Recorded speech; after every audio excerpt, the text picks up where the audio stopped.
Le pasteur Marcello Tunasi pense déjà à se remarier.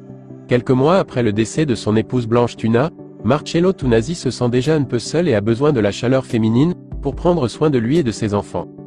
Je n'ai pas été appelé par Blanche, c'était ma femme, ce n'était pas mon Dieu. Et c'est ça, parfois, dans notre nation, même des païens qui ne comprennent rien à l'église jugent les pasteurs. Toi, qu'as-tu fait dans ta vie? Qu'as-tu gagné? Montre-moi tes disciples, montre-moi ton travail avant de critiquer celui des autres. Les gens pensent et croient que, parce que Blanche est morte, je vais changer de message. Non, car je n'ai pas reçu Blanche comme Seigneur et Sauveur. Pasteur Marcello Tunasi, les gens pensent que parce que Blanche est morte, c'est fini pour moi. Mais non, j'ai besoin de la chaleur féminine, et je préfère le faire dans le mariage, que de tomber dans la fornication. Le pasteur Marcello Tunasi a fait une nouvelle sortie sur la mort de son épouse, qui ne laisse personne indifférent. Projet de remariage pasteur TUNAZI. Que Dieu t'aide à te remarier Marcello, je le dis partout, je n'ai pas reçu le don du célibat et je ne vais pas tarder dans le célibat, et vous avez la primeur d'avoir ma confirmation, ma vie prêche et j'aimerais toujours prêcher par ma vie, et des fois dans l'église du Congo, on a des doctrines qui ne sont pas bibliques que Soki Olingaki Mutu, il faut au Sala 5 ans, a déclaré le pasteur titulaire de l'église La Compassion.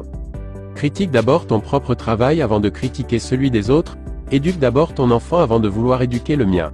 C'est facile d'être théorique, a déclaré Marcello Tunasi. Selon l'observation des internautes, ce dernier est peut-être en train de faire une dépression et a besoin de repos. Ces deux temps-là, il fait des sorties hasardeuses qui peuvent s'expliquer aussi par le traumatisme dû à la disparition soudaine de son épouse. À mon sens, le mieux, serait de se reposer pendant un temps pour se récupérer. Mais voulant prouver qu'il est trop spirituel et ouin, il finit par faire des sorties de piste. Il oublie que l'homme est corps et esprit. Et qu'il ne faut pas négliger ce côté chair, car il a une très grande influence sur l'homme et Dieu lui-même le sait bien.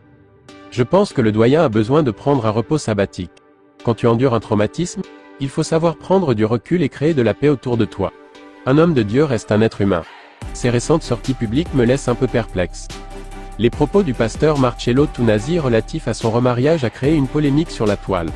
Lors de son passage à la Grande Action Évangélique, activité spirituelle organisée par le groupe évangélique de l'amphithéâtre, REA, à l'université de Kinshasa, que le pasteur a tenu des propos clairs sur son avenir matrimonial, alors qu'il présentait son livre intitulé « Principes pour le choix du conjoint », l'homme de Dieu a laissé entendre que son remariage interviendra dans un proche avenir.